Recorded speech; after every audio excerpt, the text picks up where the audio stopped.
Fire crews in Nevada and Southern California are working to slow the growth of wildfires, and the weather conditions are playing a major factor today.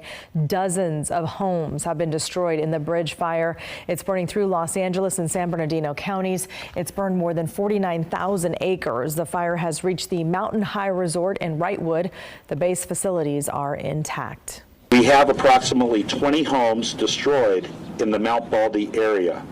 We also have 13 homes destroyed in the Wrightwood area, and we've lost 6 cabins to fire that were in the Wilderness area. Multiple evacuation orders and warnings are in effect in both counties. The airport fire burning in Trabuco Canyon has burned nearly 23,000 acres. It's threatening more than 10,000 buildings and homes in Orange and Riverside counties. And you can see the smoke it's putting up in just a small section of the fire. 7 people have been hurt. The Line Fire has burned more than 34,000 acres. It's burning in San Bernardino County. It is 14% contained, but it's putting up a lot of smoke. We took this time-lapse video about 2:30 this afternoon. A man is facing arson charges in connection with starting this fire. Now, these fires have grown a lot in just the past few days. Meteorologist Heather Waldman joining us with more details on that. Heather, how active are the fires this afternoon? Well, you can see here from the satellite image that the Bridge Fire putting up the most smoke this afternoon, indicating that it may be burning the hottest and the most actively here over the last several hours. But really, it's just from the last several days of heat and wind coming from the wrong direction and just the very dry air associated with that that's allowed these fires to grow so much. There are some areas where temperatures are coming down, humidities are coming up just a little bit. But let's start in with the Bridge Fire. Again, this has so far been the most active and apparently the most destructive so far, threatening the communities of Big Pines. And there's the community of Wrightwood you see there along Highway 2. Biggest concern for today is the southeastern perimeter of the fire. That's where winds are coming from the northwest to the southeast. And obviously you see here lots of populated areas down in the valley below.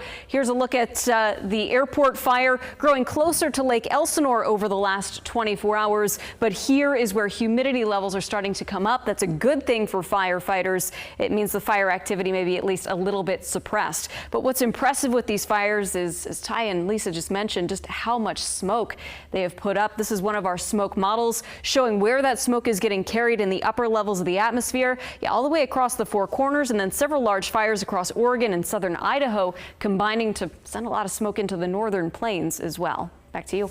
Yeah, that model really shows you just how that smoke affects so many people across the country. The Davis Fire is burning south of Reno near the community of Washoe Lake, and crews say it has burned 5,600 acres.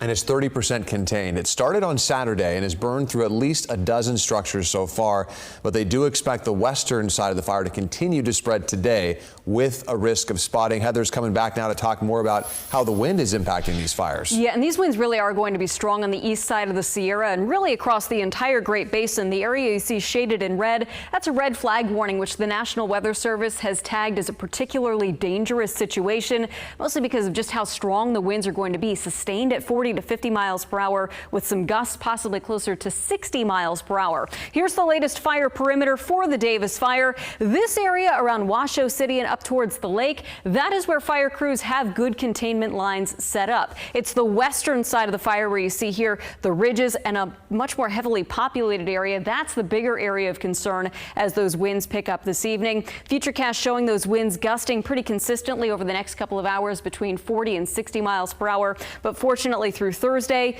you see the winds get quite a bit lighter.